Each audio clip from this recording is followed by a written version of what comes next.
Sir जैसे अखिलेश जी उसका पीछा नहीं छोड़ रहा है, डीजीपी साहब ने प्रेस वार्ता करके सब कुछ स्पष्ट कर दिया, इसके बाद भी ये कहीं रट लगाए हैं कि फेक इनकाउंटर है। देखिए, वो सदैव जातिवादी राजनीति इन लोगों ने किया है और जाति को एक लेकर के बात कर रहे हैं। अपराधी की कोई जाति नहीं होती है, हर जाति में अपराधी हैं और सब पर कार्रवाई हो रही है। और आप देखे होंगे मीडिया के माध्यम से ही पूरा देश देखा कि दिन दहाड़े ज्वेलरी की दुकान में घुस करके उसका करोड़ों की संपत्ति लोगों ने लूट लिया। पूरा वीडियो है और पूरा देश देखा। उस पर चिन्हित किए गए अपराधी और कुछ अपराधी न्यायालय में समर्पण किए और इस पर 1 लाख का इनामी घोषित किया गया। तभी ये पुलिस से भागता रहा, पुलिस के मुठभेड़ में मारा गया। किस जाति का अपराधी न मारा गया है? आप देखिए, जोगी जी के सरकार में पिछले 7 वर्षों में कोई ऐसी जाति नहीं होगी जिसके जाति में अपराधी हो और उस पर कार्रवाई न हुआ हो, क्योंकि ये कानून का राज स्थापित हुआ है। अपराधी अपराधी होता है, उसकी कोई जाति नहीं होती है, उसकी जाति अपराधी है। तो अपराध मुक्त उत्तर प्रदेश किया गया है। आज या तो अपराधी जेल में है या उत्तर प्रदेश छोड़ करके भाग गए हैं। इस तरह के दुस्साहस करने वाले लोगों को सरकार किसी कीमत पर बर्दाश्त नहीं करेगी कि दिन दहाड़े लूट करें। समाजवादी पार्टी की सरकार थी, लखनऊ के अंदर पुलिस उपाधीक्षक को समाजवादी पार्टी के गुंडे घसीटते हुए पुलिस अधीक्षक के कार्यालय के सामने से ले गए। पूरा मीडिया देश देखा। आज जोगी जी की सरकार है, एक सिपाही को भी कॉलर आप पकड़िए तो उसका कलेजा निकाल लेगा। ये कानून का राज है। आज पूरे देश और दुनिया से लोग आज उत्तर प्रदेश में निवेश कर रहे हैं। आज 40 लाख करोड़ से ज़्यादा का निवेश आज उत्तर प्रदेश में हो रहा है। चाइना से लोग अपना फैक्ट्रियां बंद करके आज उत्तर प्रदेश में स्थापित कर रहे हैं। अभी आपने 2 दिन पहले ही देखा कि माननीय प्रधानमंत्री जी ने जो चिप कितना महत्वपूर्ण है और उसको आज नोएडा के अंदर उसका उत्पादन शुरू हो रहा है, जिससे बहुत सारी चीज़ें जो आज हर चीज़ में चिप की आवश्यकता पड़ती है, हम लोग को विदेशों से मंगाना पड़ता था। सेमीकंडक्टर अब भारत में ही निर्माण होगा, उत्तर प्रदेश में होगा, नोएडा में होगा। ये क्यों हो रहा है? ये कानून के राज जो स्थापित हुआ इसके कारण हो रहा है। उनका आरोप था कि विपिन सिंह जो मुख्य आरोप है और मंगेश यादव था स्नातक भाई उसको उस पर इनाम घोषित होता जा रहा है। वो समर्पण नहीं कर रहा है, वो भाग रहा है। तो उसको आकर समर्पण करना चाहिए ना, पुलिस के सामने करना चाहिए, न्यायालय के सामने करना चाहिए। उसने नहीं किया तब तो मुठभेड़ हुआ। तो ये कहना और भी बहुत सारी जातियों के लोग मुठभेड़ में मारे गए, क्यों नहीं अखिलेश यादव जी बोले? एक यादव मर रहा है तो चिल्लाने लगे। तो ये जातिवादी राजनीति कर रहे हैं और जातिवाद से ऊपर उठें, देश और प्रदेश के बारे में सोचें और कानून का राज स्थापित होने दें। वो जंगल राज न बनाए। उनके समय में जंगल राज था और लोग यहाँ से पलायन कर रहे थे। आज दुनिया से लोग भारत में उत्तर प्रदेश में आ रहे हैं।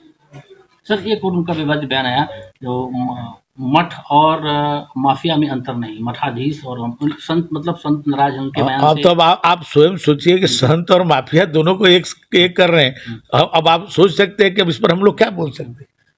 इस पर कोई दिन और रात को एक कर दे तो इस पर आदमी क्या कर सकता है? कोई देखिए रात भी वही है जो दिन है। भाई रात में दिखता नहीं है, दिन में जो है सबको दिखता है। तो संत और अपराधी एक ही बता रहे हैं। ये तो आप स्वयं आकलन करिए, प्रदेश की जनता आकलन करे, देश की जनता आकलन करे। हम लोग क्या तो घर जाते हैं और संतों को माफिया बता रहे हैं। जितने अपराधी थे आप देखिए, उनके पार्टी के कोई सांसद था, विधायक था और अब अपराधियों के ही बल पर सरकार चलाते थे। तो सर जैसे राहुल गांधी की जातिगत जनगणना वो उसी पर अटके हुए हैं, आगे बढ़ नहीं रहे हैं।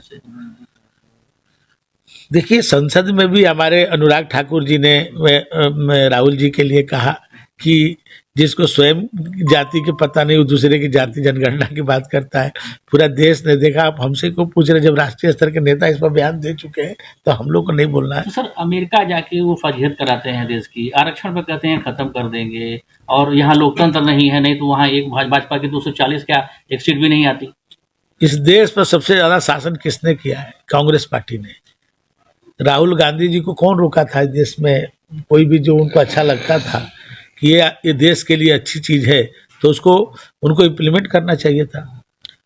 भाई मोदी जी तो अभी 10 साल ही सरकार चलाए, उसके पहले सरकार किसने चलाया? सबसे ज्यादा उन लोगों ने ही चलाया। कोई उनको रोका था? इस देश की समस्या तो उन लोगों ने ही पैदा किया। यदि ये सब चीजें कर दिए होते तो आज मोदी जी को करने की जरूरत नहीं थी। सर, जो 10 विधानसभा के चुनाव होने वाले हैं, क्या भाजपा के लिए बहुत बड़ी चुनौती है? कोई चुनौती नहीं, भारतीय जनता पार्टी 10 को 10 सीट जीतेगी। लेकिन लोकसभा का जो रिजल्ट आया, लोकसभा का रिजल्ट आप एक रिजल्ट की आप लेके चल रहे हैं। आप 14 से लगातार क्यों नहीं देख रहे हैं? 14 में कौन जीता? अखिलेश यादव जी मुख्यमंत्री थे, उनके पैरों तले जमीन खिसक गई, उनको पता नहीं चला। 17 में वो मुख्यमंत्री थे, प्रचंड बहुमत से भारतीय जनता पार्टी बनी, इसकी बात आप क्यों नहीं कर रहे हैं? अपने घोर विरोधी बहुजन समाज पार्टी को, जो पूर्व और पश्चिम कहा जाता है, दोनों लोग मिल करके भी लड़े तो मोदी जी की लहर को नहीं रोक पाए 2019 में, इसकी बात क्यों नहीं कर रहे हैं? 2022 में वो कहते थे कि 400 सीट हम पाएंगे और 3 सीट में पूरे विपक्ष पाएगा। प्रचंड बहुमत से जोगी जी फिर से सरकार में आए, 38 सालों के बाद कोई सरकार रिपीट हुई जोगी जी के नेतृत्व में, इसकी बात आप क्यों नहीं कर रहे हैं? एक बार गलती से लोगों को भ्रम में डाल करके उन्होंने कुछ सीटें ज्यादा प्राप्त कर ली, उनको खुद आकलन नहीं था और उनके प्रत्याशी भाग रहे थे चुनाव लड़ने से, वो खुद लड़ने में भाग रहे थे। आप देखें कितने प्रत्याशी उनके बदले गए, लेकिन एक उन लोगों ने भ्रम फैलाई देश के अंदर कि संविधान बदल जाएगा, मोदी जी 400 सीट पाएंगे तो आरक्षण खत्म कर देंगे। इस तरह की झूठ बोल करके उन्होंने कुछ सफलता प्राप्त कर ली। तो गांव में कहावत है कि काट की हांडी बार बार नहीं चलती।